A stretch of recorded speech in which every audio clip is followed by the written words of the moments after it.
ഒരു പകൽ മുഴുവൻ കേരളത്തിലെ മാധ്യമങ്ങളുടെ സജീവ പിന്തുണയോടെ മലയാളികളുടെ മുൻപാകെ, ലോകത്തിന്റെ മുൻപാകെ ഒരു സംശയത്തിന്റെ പുകമറ ഉണ്ടാക്കുക, എന്തോ ഗൗരവതരമായ പരിശോധന നടക്കുന്നു,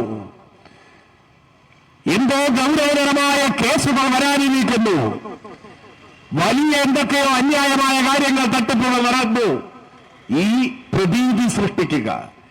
ഇത് ഈ കാലത്ത് അതിവേഗതയിൽ നവമാധ്യമങ്ങളിലൂടെയെല്ലാം പ്രചരണങ്ങളും കുപ്രചരണങ്ങളും മരങ്ങത്ത് കടക്കുന്ന ഒരു കാലത്ത്, ഒരു തെരഞ്ഞെടുപ്പൊക്കെ കഴിഞ്ഞിരിക്കുമ്പോൾ, ഒരു പരാജയം ഏറ്റുവാങ്ങിയപ്പോൾ ഇത്തിരി ക്ഷീണിച്ചായിരിക്കും ഇടതുപക്ഷം ഇരിക്കുന്നത് എന്ന് കണക്കുകൂട്ടി ഈ സമയത്ത് പത്രമാധ്യമങ്ങളിലൂടെ, ടെലിവിഷൻ ചാനലുകളുടെ ലൈവ് സംപ്രേഷണങ്ങളിലൂടെ ഒരു പകൽ മുഴുവൻ ഇതാ പിണറായിയെ മുൻനിരയിൽ നിർത്തി വലിയ ഗൗരവമായ ചോദ്യം ചെയ്യൽ നടക്കുന്നു എന്ന ഒരു പ്രതീതി ഉണ്ടാക്കുക, അത്രയേ ഉള്ളൂ.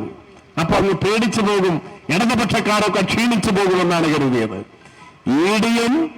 ഇഡിയെ കഴുത്തിൽ നല്ല തുടലിട്ട് അത്യാവശ്യത്തിനൊക്കെ തിന്നാൻ കൊടുത്ത് വളർത്തിക്കൊണ്ടിരിക്കുന്ന ഭരണ നേതൃത്വവും അതിന് കൈയടിച്ചുകൊണ്ടിരിക്കുന്ന ഇഡിയുടെ മുമ്പിൽ പേടിച്ച് മുട്ടുമറച്ച് രാഷ്ട്രീയ എതിരാളിയുടെ കേന്ദ്രങ്ങളിലേക്ക് അഭയത്തിന് വേണ്ടി കടന്നു വരുന്ന കോൺഗ്രസുകാരുമെല്ലാം ഈ പരിശോധന നടന്നപ്പോൾ ഒരു കാര്യം ഇവർക്ക് മനസ്സിലായിട്ടുണ്ടാവും. ഇത്തരത്തിൽ ഏതെങ്കിലും രാഷ്ട്രീയ നാടകങ്ങളുടെ മുൻപിൽ പേടിച്ച് ക്ഷീണിച്ച് ഭയന്നു പോകുന്നവരല്ല. കേരളത്തിലെ ഇടതുപക്ഷ പ്രസ്ഥാനങ്ങളുടെ കൊടിക്കീഴിൽ നിൽക്കുന്ന ലക്ഷോപലക്ഷം വരുന്ന കേരളത്തിലെ ഏറ്റവും സാധാരണക്കാരായ പാവപ്പെട്ടവരായ മനുഷ്യർ, അവരെ ഈ നാടിന്റെ വിമോചനത്തിനു വേണ്ടി സ്വന്തമെന്ന വാക്കുമറന്ന സമരപഥങ്ങളിൽ അണിനിരന്നിട്ടുള്ളവരാണ്. നാളെ ഏതെങ്കിലും അധികാര കേന്ദ്രത്തിലെത്തുമെന്ന് കരുതിയിരിക്കുന്നവരല്ല. സ്വന്തം ജീവൻ പോകുന്നെങ്കിൽ പോകട്ടെ എന്ന് കരുതി ഇടതുപക്ഷ രാഷ്ട്രീയത്തിനെതിരായി ഉയർന്നു വരുന്ന എല്ലാ നെറികെട്ട ആക്രമണങ്ങളെയും ജീവൻ നൽകി പ്രതിരോധിക്കാൻ കഴിയുന്ന ഒരു മഹാജനസഞ്ചയം ഈ കേരളത്തിലുണ്ട്. ആ കേരളത്തിലെ ജനരോഷത്തിന്റെ മുന്നിൽ ഇഡിയുടെ നടത്തിപ്പുകാരൻ നാണം കെട്ട് ഒറ്റപ്പെട്ടു പോകുന്ന ദിനങ്ങളാണ് വരാൻ പോകുന്നതെന്ന കാര്യത്തിൽ ഒരു സംശയവുമില്ല. അതിന്റെ സൂചനയാണ് ഇന്നലെ ഈ കേരളത്തിൽ കണ്ടത്, അതിന്റെ സൂചന മാത്രമാണ്. ഇപ്പൊ ചില ആളുകൾക്ക് തോന്നിത്തുടങ്ങിയിട്ടുണ്ട്, വേണ്ടായിരുന്നു, ആവശ്യമില്ലാത്ത മണിയായിപ്പോയി എന്ന്. നിങ്ങൾ കാണാൻ പോകുന്നതേ ഉള്ളൂ. ചിലരൊന്ന് വല്ലാതെ വിഷമിക്കുന്നു. മനോരമയുടെ പ്രധാന വാർത്തയുടെ തലക്കെട്ട് ഇഡിയെ ആക്രമിച്ചു എന്നാണ്. മനോരമയ്ക്ക് തെറ്റുപറ്റിയതാണ്. ഇഡിയെ ആരും ആക്രമിച്ചിട്ടില്ല. അക്രമം ഇങ്ങനെയൊന്നുമല്ല എന്ന് നിങ്ങൾ മനസ്സിലാക്കിക്കോളണം.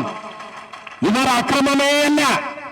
സമാധാനപരമായി മാത്രമേ പ്രതിഷേധിക്കാൻ പാടുള്ളൂ എന്ന് ഇടതുപക്ഷ പാർട്ടികളുടെ എല്ലാം നേതൃത്വം കർശനമായി തീരുമാനിച്ചിരുന്നതാണ്. അതുകൊണ്ട് കണ്ണൂരോ കോഴിക്കോട്ടോ ഭൂതക്കണ്ണാടി വെച്ച് നോക്കിയാലും ഒരു അനിഷ്ട സംഭവം ഉണ്ടായില്ല. 101% സമാധാനപരമായി ജനാധിപത്യപരമായി പ്രതിഷേധം പ്രകടിപ്പിച്ചു. പിന്നെ മനോരമയ്ക്ക് മറ്റു ചിലർക്കും ഹൃദയവേദനയുണ്ടായ വാഹനത്തിന്റെ ചില്ലുപൊട്ടിയ സംഭവം തിരുവനന്തപുരത്താണ് ഉണ്ടായത്. ഞങ്ങൾ അതിനെ സ്വാഗതം ചെയ്യുന്നവരല്ല. ഒരു തെറ്റായ നടപടിയെയും ഒരു ദിശതെറ്റിയ പ്രതിഷേധത്തെയും ഇത്തരത്തിലുള്ള നടപടികളെയും അംഗീകരിക്കുകയോ പിന്തുണയ്ക്കുകയോ പ്രോത്സാഹിപ്പിക്കുകയോ ഇങ്ങനെ ഉണ്ടാകണമെന്ന് ആഗ്രഹിക്കുകയോ ചെയ്യുന്നവരല്ല ഇടതുപക്ഷ പാർട്ടികൾ ഞങ്ങളായിരുന്നു. വാഹനത്തിന്റെ ചില്ല് പൊട്ടിയതിൽ നിന്നത് തിരുവനന്തപുരത്തെ LDFന്റെ നേതാക്കൾ, CPIM നേതാക്കൾ സമയോചിതമായി ഇടപെട്ട് വളരെ പണിപ്പെട്ട് പാടുപെട്ട് അവിടെ കൂടുതൽ അനിഷ്ട സംഭവങ്ങൾ ഉണ്ടാകാതെ കൈകാര്യം ചെയ്യുന്നുകൊണ്ടാണ് എന്ന് ദൃശ്യങ്ങൾ കണ്ടവർക്കറിയാം. എല്ലാവർക്കും ബോധ്യമുള്ള കാര്യമാണ്.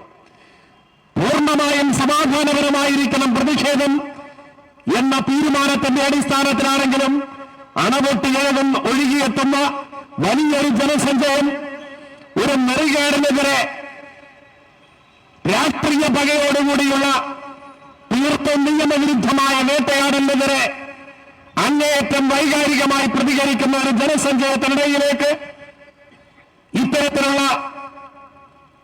ഒരു കേന്ദ്ര ഏജൻസിയുടെ ആളുകൾ വരുന്ന വാഹനം ആ ഉദ്യോഗസ്ഥരെന്ന ഉത്തരവാദികളാണെന്ന അഭിപ്രായമൊന്നും ഞങ്ങൾക്കില്ല.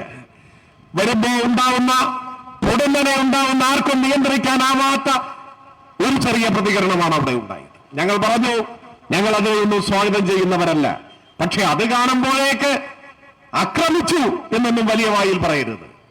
അത് ആ ഘട്ടത്തിൽ ആർക്കും തടഞ്ഞു നിർത്താൻ കഴിയാതെ പോയ ഒരു വലിയ ജനക്കൂട്ടത്തിനിടയിലെ തീവ്രമായി പ്രതികരിക്കുന്ന ഏതോ ചില ആളുകൾ ആ ഘട്ടത്തിൽ ഒരു നിയന്ത്രണം വിട്ടുപോയിട്ടുണ്ടാവും.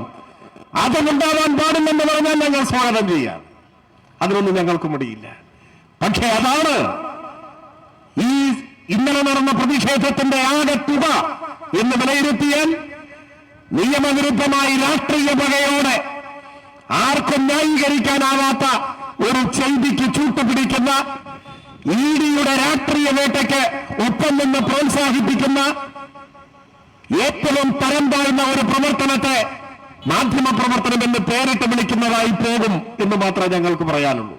അതുകൊണ്ട് ഞാൻ ആവർത്തിച്ച് പറയുന്നു, ഏതെങ്കിലും അക്രമത്തെ പിന്തുണയ്ക്കുകയോ പ്രോത്സാഹിപ്പിക്കുകയോ ചെയ്യുന്നവരല്ല കേരളത്തിലെ ഇടതുപക്ഷം.